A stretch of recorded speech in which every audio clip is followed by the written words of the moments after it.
Hi folks, Scott Pritchard here with you, Ontario PGA TV. I'm with Dustin Kerr-Taylor, the new Ontario PGA President, elected last week at our AGM. Congratulations, Dustin. Thank you, Scott. Dustin's also the head professional at the Mandarin Golf Country Club in Markham, and I guess you're going into your seventh season at the Mandarin. Yes. Wow, time flies, It's gone by very quick, yeah. Tell us, Dustin, what initially attracted you to the game of golf? What was, got your juices flowing about golf? Well, golf's always been in my family for as long as I can remember. My father, my brother, all my uncles, they're all members at golf clubs across Ontario. My father's still currently a general manager at a golf club in Northern Ontario. So all our family vacations, things like that are always golf. And so it's just something at a young age I was exposed to and obviously love the game. When did you know that you wanted to be a golf professional? Probably late teens. Our clubs, a lot of the clubs in Northern Ontario didn't have a CPGA professional present. So I never really understood that I could make it a career as a club professional until maybe I went to other cities that had one. But really what I saw was an ad in a golf magazine talking about a school that basically was for club professionals, got you ready for club professional, all the proper education to make it as a club professional. And I knew right away that that's kind of what I wanted to do, and talked to my parents and went to the school and learned a ton, and it was just fantastic experience. And, so what would have been your first job coming out of school? My first job was working for Brad Johnson at the Briars. He hired me actually down at the school, and I learned so much from him, also from John Porter at Rosedale Golf Club. And I initially finished my apprenticeship off as an associate for Warren Crosby at the Bayview Golf and Country Club, where basically that kind of put the fine-tuning on my professional experience to get me to that head professional position. Warren, I learned so much from him. What would you say, is the most rewarding part of the job? You've been at it now for quite some time, and probably a lot of ups and downs, but what would you say the most is rewarding part of it? Probably just fulfilling the members' goals, whether it's their golf game or just their everyday life. I mean, that's what we're there for. Trying to make, when they come to the club, it is their second home. So it's making sure I have the proper team in place that's going to allow them to have that feeling, and they want to be there all day. And that's a good feeling, and we've done that very well, and it's something I'm very proud of. That's great. And what would you say to, we have a lot of young members that are, joining our association as we speak, members that have been assistants or associates, and they're looking to make that next jump into a head professional position. What would be the advice that you could give to them to perhaps get them over the hump to get those jobs? Because I'm sure there's quite a few of our members that I speak to quite often that are looking for that competitive advantage to make sure that they really land that head professional job that they're aspiring to get. Definitely. I mean, be patient is one. I mean, I apprenticed for 11 years before I made it forward to a head professional position. But the biggest thing now I find is a lot of associates don't realize how you have to be different. Your resume has to be tip-top. The 2-page resume just no longer works. You have to put together a proposal and really understand the golf club before you're going into it, and put together a plan for the committee, the hiring committee, to see that you know your stuff, and that you've done your homework, and they're going to take note and give you an interview. I mean, that's your main thing, is to get an interview. Just get your foot in the door, and what's it going to take to do that?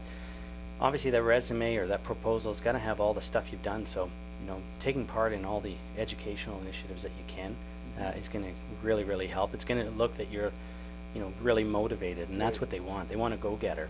And so obviously that's hugely important.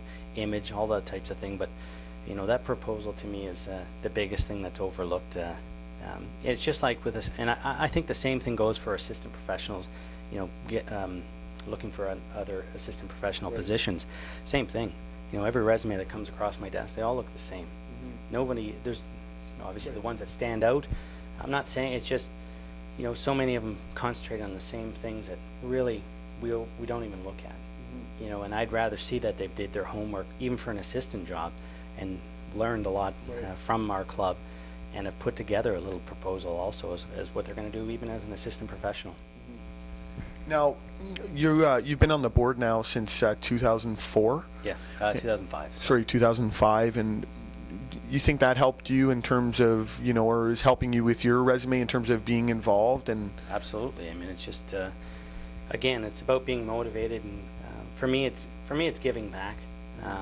But it's something I always knew I wanted to get on the board once I got that first head professional position. Well, how did that come to be? How did you initially want to get on the board? I think just, again, working for Warren, seeing the passion that he had to give back, and you know what, he put so much into not only the national but also the zone level, and it was something I knew. Warren's always been my mentor. I always watch him, and right away I knew after a couple of years that there was something I wanted to follow in his footsteps. Where do you see the Ontario PGA going in the next 2 years under your leadership? Well, with pace, I'm excited that pace has passed. Right. It's going to allow so many opportunities for all Canadian PGA members. It's going to recognize tradition and values of the past and strive to ensure their relevancy within the 21st century. Right. From the education side, it's fundamentally sound. It's relevant and respected within our industry and global economy, and that's hugely important.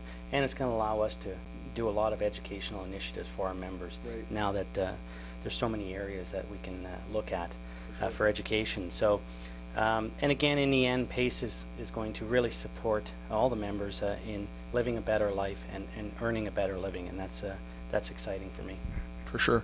And on a local level, just to add to that, there's initiatives that we're doing here at the Ontario PGA that are, focused on education and helping our members, arm themselves with the proper tools that they can show their facilities. We're irreplaceable. So when like Jason Fairfield said in some of his webinars, is that when budget time comes, and they're looking to make decisions on where we're going to cut the budget, the golf professional in the golf area is going to be the last area that they're going to do that. So what do you see in terms of educational offerings from a local level, the Ontario PGA moving forward?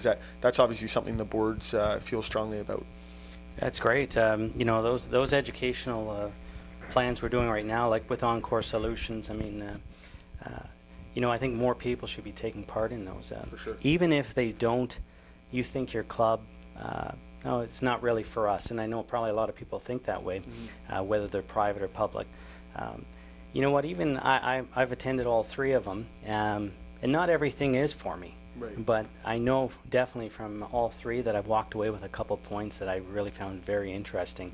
And that's the whole thing. I mean, again, it's just taking part in all the educational initiatives you can, and it's going to make our association stronger, make the members stronger and more employable, and that's the main thing. Exactly. So I know this, you probably haven't thought about this very much, but at the end of your 2-year presidency, there's often the word thrown around legacy. I'm not going to throw it around today, but what would you like to accomplish, or what would you like to be known for at the end of your 2-year tenure? Well, again, I can't really think individually there. But on a group level, I mean, we have such a great staff at the Ontario PGA, a great board right now. So as a group effort, I hope we're remembered for making really positive changes in the next couple of years, and to really set the future. And that's what I'm looking forward to. Well, great. Thanks a lot, Dustin. On a lighter note, I guess we have the Masters coming up, the biggest tournament of the year, arguably. They call it the unofficial start to the golf season, or the official start, maybe, to the golf season. And we have Tiger lurking, coming back. What are your predictions for the Masters? I think Ernie, one of the big three, Ernie or Phil, Ernie especially is playing extremely well right now. I see him doing very well. Tiger, I think he's going to do well, but I'm going to say top 10 for Tiger. I don't think he's going to win. And my long shot, I've always been, for years, a Dave Duval fan, so I'm always wanting to see him get back into it. So he's my long shot. Well, great. Dustin cheering for the underdog. I like that. Good for you. Well, thanks a lot, Dustin. It was great chatting with you. Great for the members to get to know you a little bit better. We'll do a few more updates, State of the Unions, as it were, with Dustin throughout the season, and moving through the 2 years of your presidency. So thanks a lot for coming in today. Really appreciate it, and thank you for watching.